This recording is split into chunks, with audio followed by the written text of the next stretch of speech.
नमस्कार दोस्तों, मैं के मोहन आपका हार्दिक स्वागत करता हूं अपने YouTube channel IAS with Hari Mohan पर। आज हम डिस्कस करने वाले हैं सस्टेनेबल डेवलपमेंट गोल्स के बारे में। सस्टेनेबल डेवलपमेंट गोल का जेंडर इंडेक्स जो कि 2030 के लिए इक्वल मेजर्स लेकर आया है, जिसमें डिसीजन लिया गया है कि सभी कंट्रीज मिलकर कोशिश करेंगे इन टर्म्स को पूरा करें और देश की जो बेसिक रिक्वायरमेंट्स हैं उन सभी को पूरा किया जा सके। इसके बाद इंडिया ने भी काफ़ी ज़्यादा कोशिश करके नीति आयोग की सहायता से अपने आंकड़े दिखाने शुरू कर दिए और एक कंपटीशन शुरू करवा दिया है अदर स्टेट्स के द्वारा, ताकि हर एक स्टेट अपने आप को परफॉर्म करने की कोशिश कर सके। तो इसके अंदर हर वो चीज आएगी जिससे इंसान का देश में डेवलपमेंट हो, महिलाओं को बराबर अधिकार हो और किसी प्रकार की सोशल एविल को पूरी तरीके से समाप्त किया जा सके। इसके अंदर सभी चीजें काउंट होंगी, जिसको हम आगे लिस्ट करते जाएंगे। जीएस पेपर 2 का पार्ट है। सब पार्ट अगर बात करें तो sustainable development strategies in India current affair का टॉपिक है। जैसे कि हमने कहा कि अब हम पूरे 6 महीने के करंट अफेयर डिस्कस करने जा रहे हैं। सीरीज वाइज एक के बाद एक टॉपिक आपको मिलता जाएगा। अगर ये फॉलो करना हो तो IAS विद हरि मोहन को सब्सक्राइब कीजिए ताकि आपको करंट अफेयर की सारी डिटेल मिलती चली जाए। इसके अंदर यदि कोई भी डाउट, क्वेश्चन, क्वेरी है तो आप इन गिवन चैनल्स पर कॉन्टेक्ट कर सकते हैं, टेक्स्ट कर सकते हैं, सारी जानकारी ले सकते हैं। यदि बात करें यूपीएससी और पीसीएस के एग्जाम की तैयारी कर रहे हैं तो जूम ऐप पर 6 दिन का लाइव डेमो क्लास चल रहा है, आप उसे अटेंड कर सकते हैं ताकि आप आगे फर्दर ऑनलाइन क्लासेस के लिए हमसे बात कर सके, कांटेक्ट कर सके। शुरुआत करते हैं दोस्तों। यहां पर है न्यूज़ क्या है तो सस्टेनेबल डेवलपमेंट गोल्स के जेंडर इंडेक्स को नीति आयोग के द्वारा प्रेजेंट किया गया है, जिसके अंदर ग्लोबल जेंडर इक्वालिटी की बात की गई है। अब ये इंडेक्स है क्या, तो इंडेक्स है क्या इसे बताने से पहले सबसे पहली चीज समझ लीजिएगा।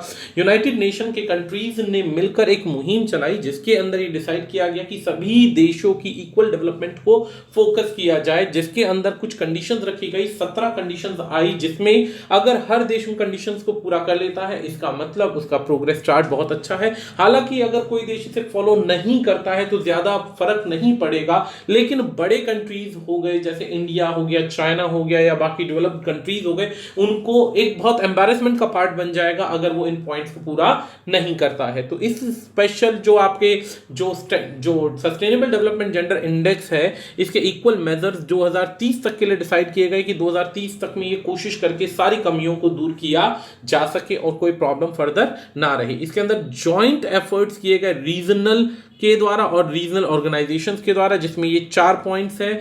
African women development and communication network, Asian Pacific resource research centre for women, bill and Melinda Gates foundation, international women health college. यानी कि इसके अंदर सारी की सारी वो चीजें भी डिस्कस की जाएंगी जिसमें महिलाओं से रिलेटेड उनके उत्थान के कार्य भी किए गए हैं। इसके अंदर इंडेक्स के अंदर 14 आउट ऑफ 17 जो है सस्टेनेबल डेवलपमेंट गोल्स हैं। इसके अंदर जो डिसाइड किया जाता है वो पॉवर्टी को फोकस करते हैं, हेल्थ हो गया, एजुकेशन हो गया, लिटरेसी, पॉलिटिक्स हो गया, पॉलिटिकल रिप्रेजेंटेशन हो गया और इक्वालिटी हो गया वर्क प्लेस पर। इन सभी चीजों को फोकस किया गया है। इसके अंदर स्कोरिंग दी जाएगी 100 आउट ऑफ 100। ये रिफ्लेक्ट करेगा अचीवमेंट की कितनी जेंडर इक्वालिटी को टारगेट करके पूरा किया जा रहा है। ये एक तरीके से इंडिकेटर है कि आप कहां पर स्टैंड करते हैं। Score of 50 signifies that a country is about half way of meeting the goal. एक अगर 100 में से 50 का स्कोर करते हैं तो इससे ये पता चलेगा कि लगभग आप आधे रास्ते तक पहुंचे हैं, बाकी आधा रास्ता बाकी है।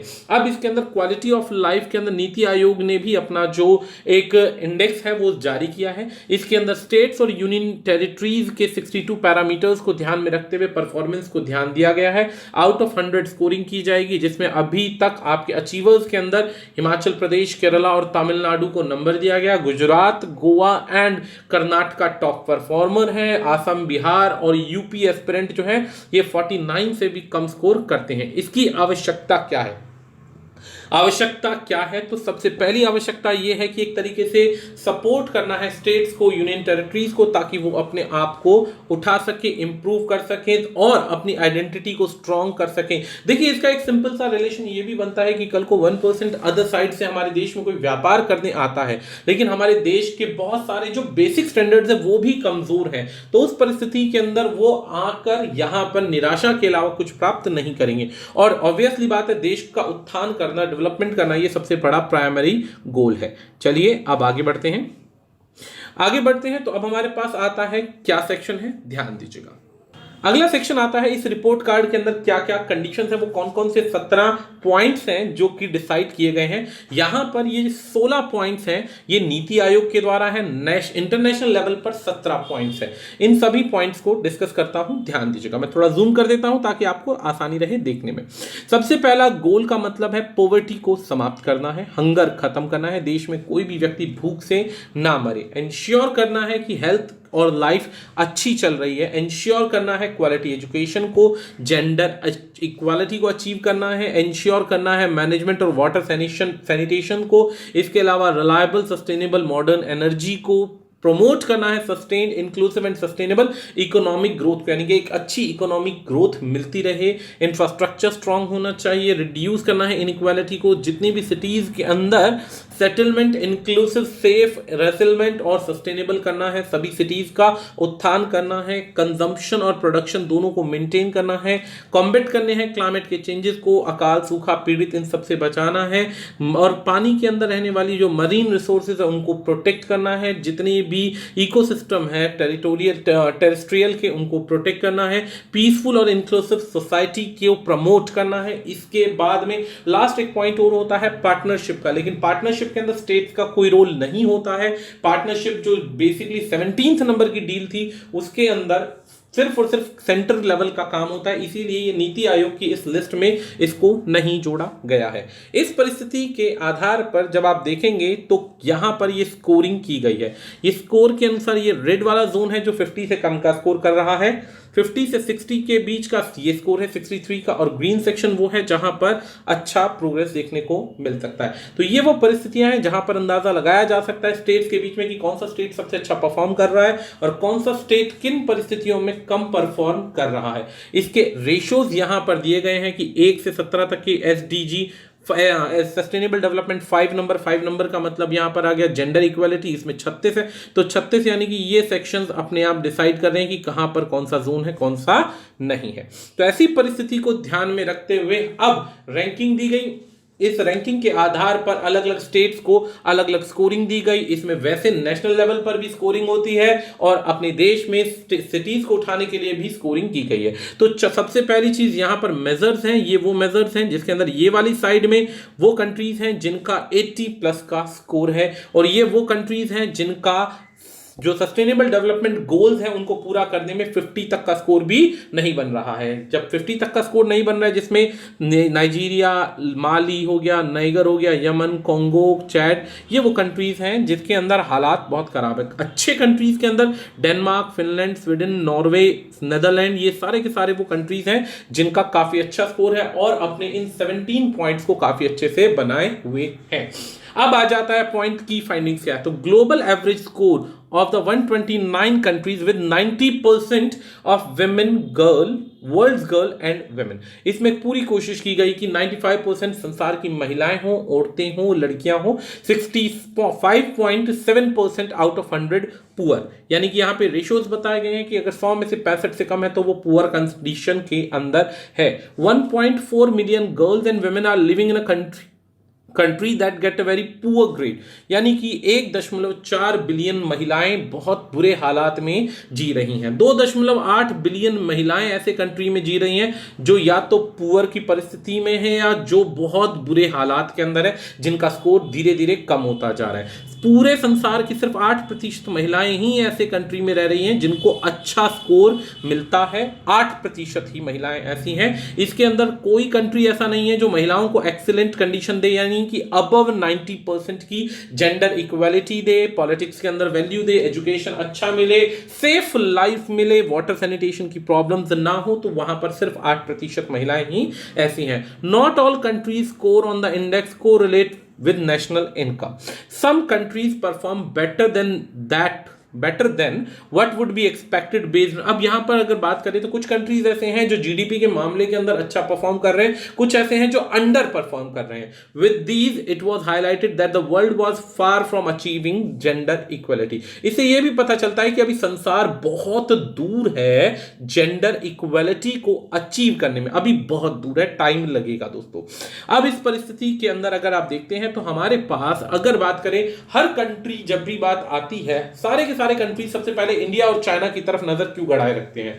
तो इंडिया की पॉपुलेशन की परसेंटेज को जब आप ध्यान से सुनेंगे देखेंगे तो आपको पता चलेगा कि भारत के पास 17.9% की आबादी है, चीन के पास 18.5% की आबादी है, बाकी जो आबादी है लगभग बाकी सभी देशों में बटी हुई है, यानी यूएस आ जाता है 4.3, फिर इंडोनेशिया, फिर ब्राजील, पाकिस्तान, इस तरीके से फिर देशों की आबादी घटती चली जाती है। मतलब कहने का अगर खाली ये दो कंट्री ही अच्छे से इन 17 गोल्स को पूरा कर लेते हैं, जिसमें से अमेरिका और इंडिया और चाइना की बात की जाए, ये दो कंट्रीज ही अगर मेंटेन कर लेते हैं तो मेंटेन करने के बाद में दोस्तों लगभग आधे देश की, हम सॉरी आप आधा नहीं समझ पाएंगे लेकिन ये समझ लीजिए कि अभी आप कहेंगे सर ये तो टोटल 34 या 36% ही बन रहा है, लेकिन ये भी एक बहुत बड़ा स्कोर हो जाएगा। इतनी बड़ी आबादी के अंदर अगर सुधार आ जाता है तो बाकी देशों में ऑलरेडी इंप्रूवमेंट है, तो इन देशों पर प्राइमरली फोकस किया जाता है और इंडिया अपनी परिस्थिति को इन सभी चीजों में लगातार कोशिश कर रहा है बनाए रखने के लिए। इसीलिए नीति आयोग के द्वारा मुहिम चलाई गई और कंडीशंस लगाई गई और स्टेट्स के बीच में एक कंपटीशन रख दिया। वो कंपटीशन क्या हुआ आगे मैं दिखाऊंगा अभी। अब इंडिया को यहां पर रैंक मिलता है 95 अमंग 129 कंट्रीज। हाईएस्ट स्कोर जो मिलता है किस में मिलता है? हेल्थ में मिलता है, हंगर न्यूट्रिशन में 76% और एनर्जी के अंदर 71%। लोएस्ट स्कोर जो मिलता है वो पार्टनरशिप के अंदर मिलता है 18.3% इन या 18.3% इन द बॉटम 10 कंट्री, यानी नीचे के 10 देशों में इसको मिलता है। इंफ्रास्ट्रक्चर और इनोवेशन की बात करें तो 38% और क्लाइमेट की बात करें तो 43.4 का स्कोर मिलता है। ये आंकड़े याद रखने हैं, काम आएंगे।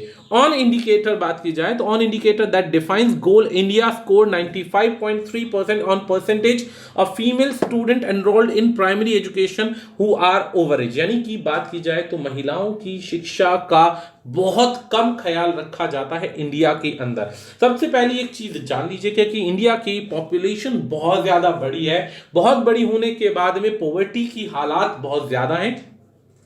राज्यों और स्टेट का अगर प्रपोर्शन देखा जाए तो बहुत सारे राज्य ऐसे हैं जहां पर पॉपुलेशन के अकॉर्डिंग सारी फैसिलिटीज नहीं मिलती हैं, जिस वजह से इंडिया का स्कोर हर बार यही सेम रहता है या बहुत थोड़ा सा उठ पाता है। प्रपोर्शन की बात करें नेशनल पार्लियामेंट में तो इंडिया स्कोर करता है 23.6%, women made up 11.8% of parliament in 2018। यह परिस्थिति भी तब स्कोर की जाती है जबकि हमारे देश के अंदर प्रतिभा पाटिल जैसी प्रधान राष्ट्रपति बनती है और इंदिरा गांधी जैसी हमारे देश के अंदर एक लंबे अरसे तक यहां पर प्रधानमंत्री बनकर काम करती है। अगर ये दो आंकड़े नहीं होते तो ये रेशो और ज्यादा नीचे गिरा हुआ मिलता। अगर बात करें सुप्रीम कोर्ट में तो 4%, इसके अंदर इंडिया स्कोर करता है 18.2%। जेंडर बेस्ड वायलेंस की बात करें indicating include proportion of women तो इसमें 3 पॉइंट मिलते हैं। 20 to 24 की एज में मैरिड होती हैं इन अ यूनियन बिफोर 18, 27.3% स्कोर मिलता है। Women who agreed that husband or partner is justified in beating his wife partners under certain circumstances, यानी यहां पर अगर हस्बैंड औरत को पीटता है तो वेमेन उसको जस्टिफाई मानती हैं, यानी कि सोचने वाली बात है कि बहुत सारी महिलाएं ये मानती है 47% कि अगर औरत अपने पति से मार खाती है तो वो बेसिकली जस्टिफाइड है। लेकिन एक ये अज्ञानता वाली बात है कि हाथ उठाने का, पीटने का अधिकार सरकार ने, संविधान ने किसी को नहीं दिया है। अब इसके अंदर कौन किसको किस आधार पे जस्टिफाई करता है, ये एक अवधारणा बना रखी है जो कि गलत है। Women age 15 plus who are reportedly that they feel safe walking alone at night in the city, ये सबसे बड़ा रूल गंदा है। इंडिया के अंदर महिलाएं रात को तो छोड़िए 6 बजे के बाद, यानी अंधेरा ना होने से पहले भी, अगर 6 बजे के बाद भी, तो बहुत सारे यानी कि लगभग 50% आबादी का एरिया ऐसा है जहां पर महिलाएं सेफ नहीं है। उसके आधार पर अब आ जाता है ओवरऑल, ये हमारी टॉप स्टेट्स हैं जिनके अंदर इंप्रूवमेंट लगातार बनता जा रहा है और ये 50-60 प्लस हैं। इसके बाद बॉटम से 5 स्टेट ऐसी हैं जहां पर 50 से नीचे हैं। इसके बाद वो यूनियन टेरिटरीज हैं जिसके अंदर ध्यान दिया जा रहा है। केरला को 70 स्कोर मिलता है, हिमाचल प्रदेश, आंध्र प्रदेश, तमिलनाडु ये हमारा 67 to 69% का स्कोर रखता है। कर्नाटक 66%, गोवा 65%, गुजरात, महाराष्ट्र, उत्तराखंड ये ऑलमोस्ट सेम पोजीशन पर, और पंजाब देखिए यहां पर हिमाचल हरियाणा का कोई नाम नहीं है यहाँ पर। इसके बाद आ जाता है बॉटम में, जहां पर अभी बहुत बुरे हालात हैं, तो बिहार, झारखंड, अरुणाचल प्रदेश, मेघालय, यूपी, ये वो सेक्शन है जो इन 16 पॉइंट्स पर कहीं भी खड़े नहीं हो पाते हैं। परिस्थितियां खराब है। यूनियन टेरिटरीज में चंडीगढ़, पुडुचेरी या पौंडीचेरी, दादर, लक्षद्वीप, दिल्ली, आंध्र, ये सारे के सारे आपका स्कोर ये करते हैं। तो इस परिस्थिति के आधार पर कंपटीशन रखा गया नीति आयोग के द्वारा, जिसमें हर एक स्टेट खुद को इंप्रूव करने की कोशिश कर रहा है ताकि उसका अट्रैक्शन, जो अटेंशन है, बाकी सभी जगहों से प्राप्त हो। तो इसी आधार पर यह भी पता चलता है कि भारत इन चीजों को लेकर कितना सीरियस है और यूनियन नेशंस के, यूनाइटेड नेशंस के आगे अपनी छवि को सुधारने का कितना काम कर रहा है। तो इसी नोट के साथ हम इस वीडियो को समाप्त करते हैं। आज के लिए इतना ही। धन्यवाद।